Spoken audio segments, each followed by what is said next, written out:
Hi, my name is Kurt Hill with hillsrod&custom. I'm in front of my 72 C5 Blazer. I've had the Blazer for 11 years now. I acquired it. One of my friends was buying a Blazer at the Good Guys in Pleasanton, and we were test driving it. I asked the guy if he had any other Blazers or trucks for sale, and he ended up having a 4x4 Blazer. And then I went ahead and purchased this thing. It was just a roller. And I actually tried to sell it a couple times and nobody wanted to buy it. And then it turned into what you see here today.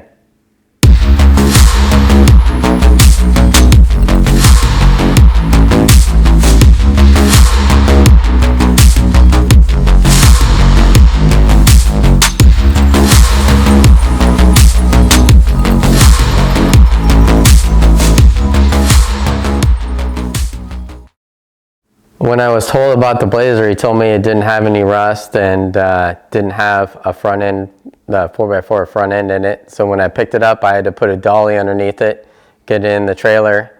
The floors are pretty much rusted out. The paint is, most of it on the outside of it is exactly the way you see it, except for I redid the rockers and the hood. But 90% of the paint is original green. When I originally bought the Blazer, I just wanted to make it a two-wheel drive Blazer and drive around the street. And then just with work and the workload, I decided to try to sell it a couple times as a roller. Nobody was interested in it, and I ended up coming up with the idea of putting a C5 front end underneath it and a rear end, and then did all the measurements and ended up being pretty close on the wheel base. Within a ½ inch to getting a whole chassis. And then I located a C5 Corvette at a recycler that ran and drove. Just the body was messed up, so I ended up picking up the whole car and removing the Corvette body and cutting out the floor on the Blazer and dropping the body over top of it and fabbing all the holes that were there. So when I originally built this car, you would think that a C5 Corvette chassis stock and all the stock suspensions should be ready to go, and you shouldn't have to do anything to a Corvette to make it faster. But boy, was I wrong on making everything needs to be adjustable and dialed up a little bit more than a stock Corvette chassis would be.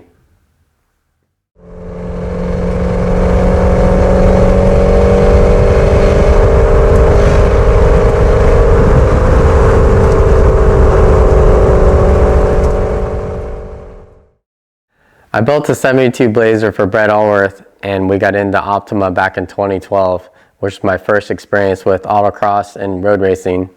We got 24th out of 52 cars at the event, which is pretty good for the first time out, which in the Blazer that I had out there was a street car, not set up to autocross or do any kind of race or any sort. We built the chassis in that Blazer to stiffen it up because the Blazers have a problem with the top. When it's off, everything flushes around. So with the stiff chassis and everything we did to the Blazer, it ended up working out pretty good out there. So with my Blazer, I started building it to be a street car and drive around and have fun with. I ended up going out to an American Autocross event with a Falcon that I had built for Dennis Farney. We took it out there to test it and have fun with it. He built it to be an off-road car, and then we also built it to lower down and do road course with it. We took it out there. I got to know Mike Meyer through using his suspension on the Falcon, and then he came out and took it for a run around the autocross. And then I got to drive it the rest of the day with Dennis, and that kind of, and then as well with going to the Good Guys and taking cars to the Good Guys and hanging out with autocross that was starting out there years back. Then it changed my mind with my Blazer to be able to change a couple things and make it into an autocross Blazer as well as a street vehicle, which has now turned into more serious autocross vehicle. So a couple goals with having the Blazer when I first got it out there was just to go out and improve my time every time I go out and get better at driving, figure out what I'm actually doing out there. With a couple of my friends that helped out and jumped in the driver's seat, they'd give me improvements to do or what I'm doing wrong as a driver, and just improve on my time overall. And taking it out at first, just not knowing what class I'd be in and just different events, I didn't really care about that. I just wanted to go out and drive and figure out, what I'm doing wrong and what can I improve, and which helps me out on day-to-day building customer cars. What I'm doing on my own car can be taken into customer cars, improve them as well.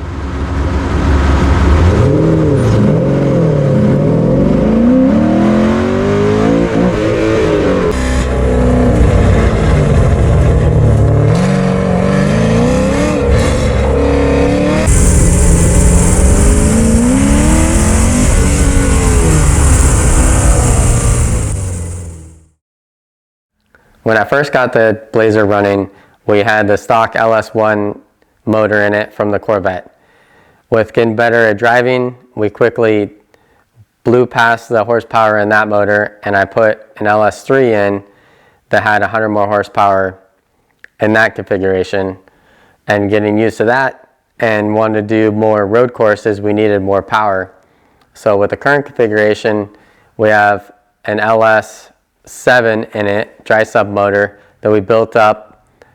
My friend Dan Brewer did the motor. We started with the RHS block and then configured all the parts from there to get as much power as we possibly could, still running on 91 octane. So with the current motor, we're making 620 to the tire horsepower and 550 torque. With a couple other things we just got done doing to the air intake system, we should gain a little more horsepower, and with running on 91 octane, should do pretty well.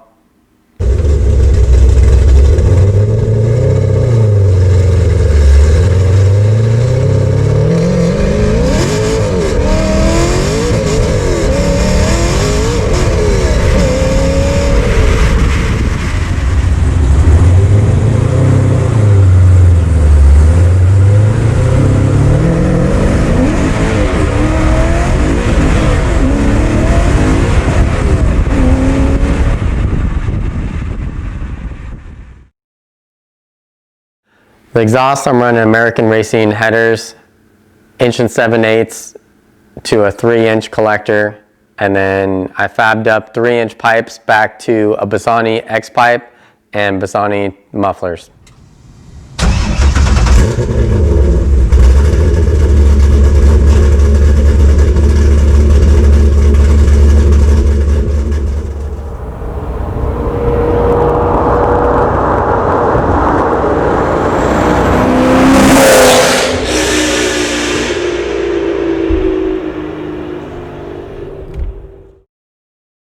So I have a C5 Z06 rack in it that's a quick ratio, a Lee power steering pump, and then I have a power steering cooler to add capacity to keep the fluid cool so we don't lose power steering assist on long runs.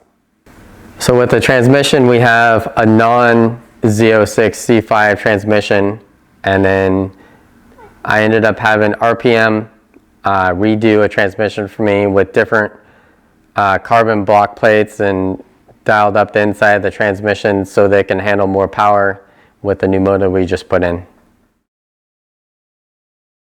So the front suspension, we're running C5 control arms, upper and lowers. We've upgraded those to a Van Steel Delrin bushing setup.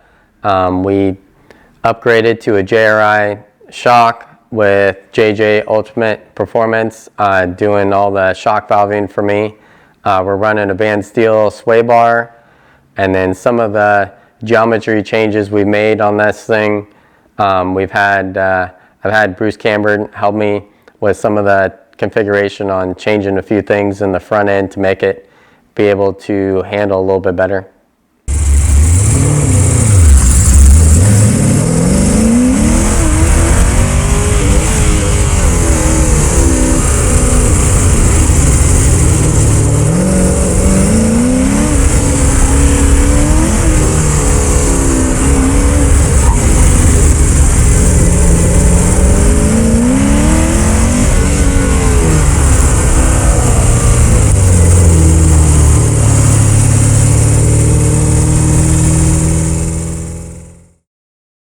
So the rear suspension, we're running stock C5 control arms. We've upgraded those as well with the band steel Darwin bushing setup.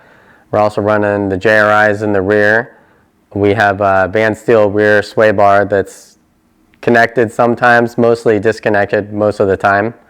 And then the rear gear ratio is 342 and has a stock Corvette posi in the rear. It's a limited slip.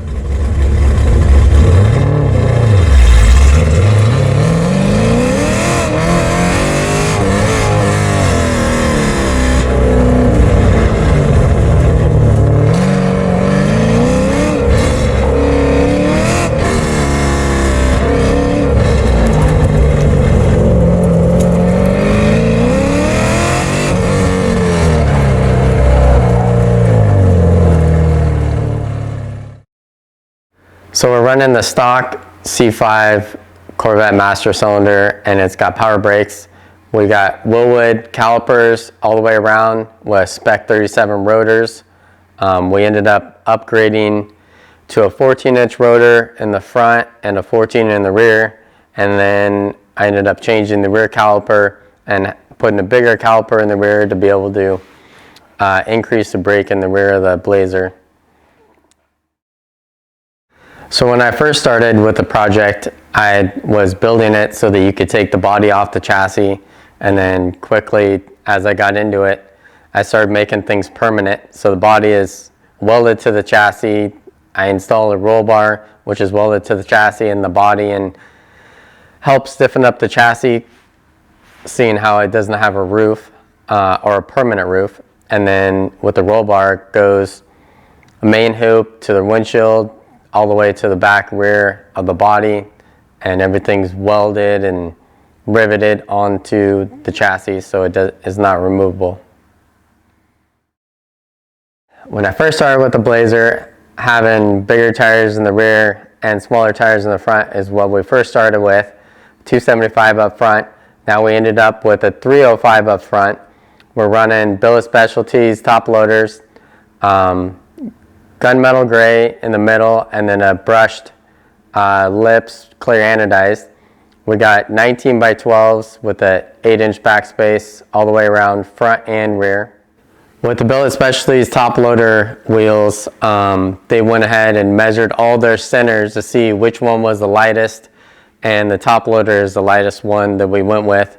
The 19 by 12, the wheel by itself weighs 27 pounds.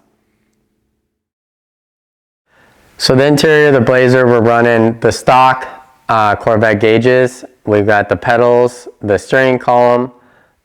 With the floors being so low in a Corvette, we've raised the floors 8 inches. We've made custom seat risers. We're running a Kirky road race seat.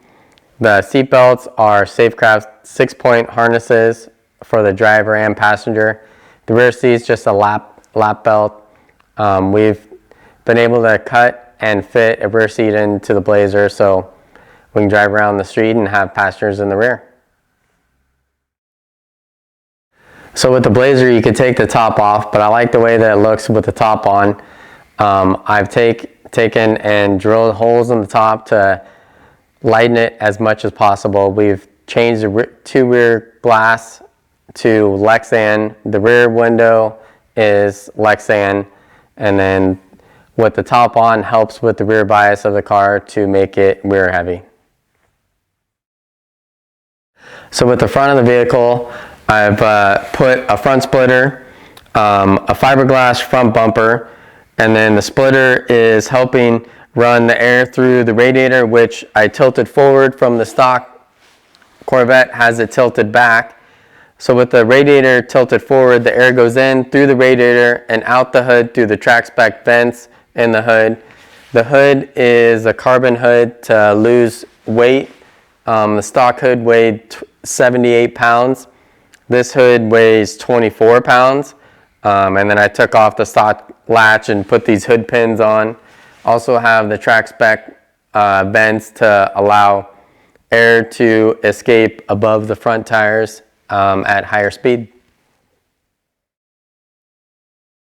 So from the time I picked up the C5 Corvette chassis to being able to drive was on and off, working on it on and off. Took about 2.5 years.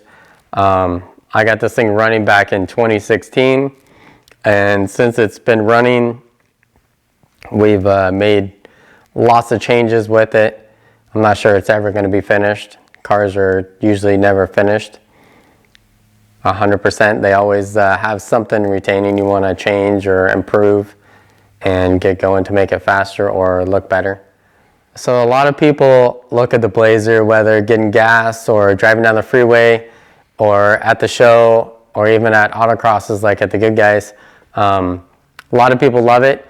It's something you don't see every day. I just enjoy driving it. It's now extremely loud. It looks like a race car with all the stickers on it. Super low to the ground. Everything that, you know, a performance car should be. Low to the ground. If it didn't have stickers, I think it would be kind of a sleeper. But after you see it run on the autocross, it's far from that.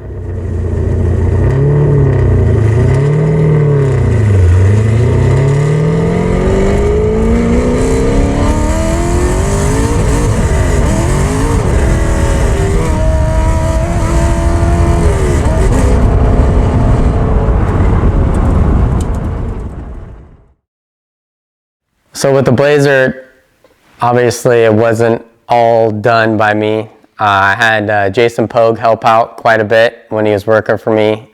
Craig Watts helped out make stuff.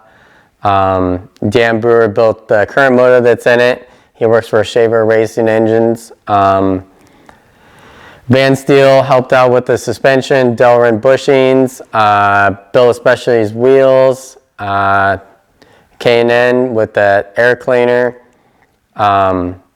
Scott Frazier helped out with helping me learn how to drive, along with Bruce Cameron.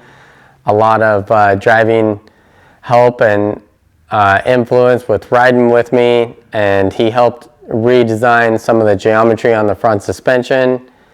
All the guys that I race with helping out, jumping in and having fun. I always like to have different guys jump in, drive it, see what their take is on it, or just enjoy a fun ride with them driving and me enjoying being in the passenger seat. I think this vehicle is just fun to drive. It's a truck that you don't expect anything from it. Every time I take it out, it's just fun to race, and doesn't matter who I'm racing against. I mean, it's just fun to compare yourself and improve. I'm not sure it's a disadvantage of having a truck. I mean, it's basically like driving a C5 Corvette, just a lot heavier. But I think the weight helps out with this vehicle. It's heavier in the right spots to give you the traction in the rear of what a Corvette sometimes lacks. I don't know, I just love driving around the street and start it up, and you know, it's registered. You can go drive it wherever you want. It's not a big deal. It's also fun just to enjoy. You can have 4 people jump in it and go and have fun.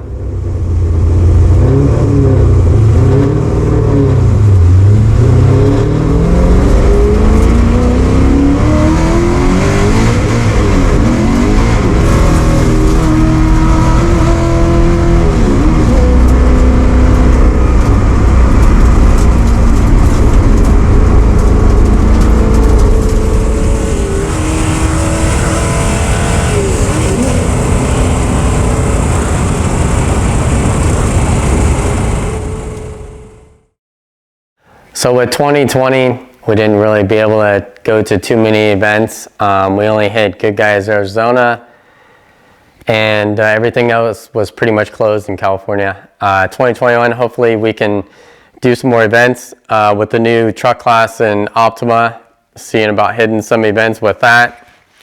Good Guys, American Autocross, there's a truck event in Arizona. I don't know.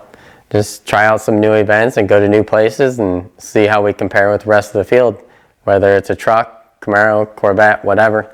I just like going out and improving my time against myself and kind of compare that with everybody else.